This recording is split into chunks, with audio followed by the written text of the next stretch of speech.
Let's head to South Africa now, where senior members of the country's Parliamentary National Assembly have met with a high-level delegation from Nigeria's Senate.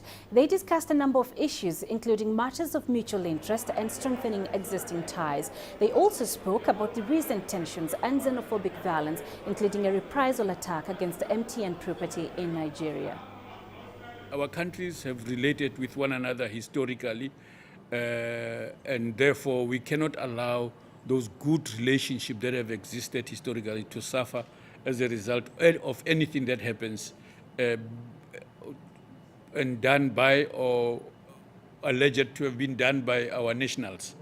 I do understand that, for every action, sometimes people say there's an equal and opposite reaction for every thesis and antithesis, there's a synthesis. But in this case, that's why you need parliamentary intervention, government intervention, so that we don't have things like retaliation. And that's what we discussed here.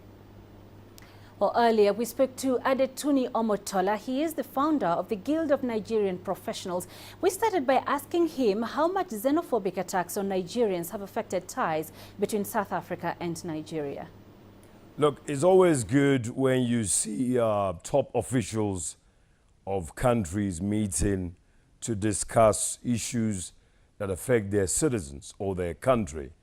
But what we do know is that the governments of the two countries will have to do a lot more than just talking.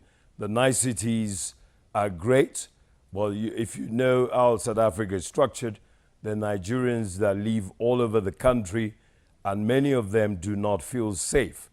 For example, the issue of compensation has been raised. There was a lot of damage to property, and there was arson attacks in a place called Rosettenville, where about 10 properties were burnt.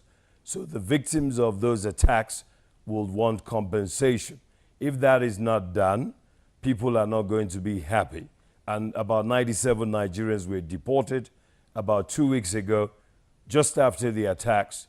What is the fate of those 97 people when they get to Nigeria? How will they be relocated?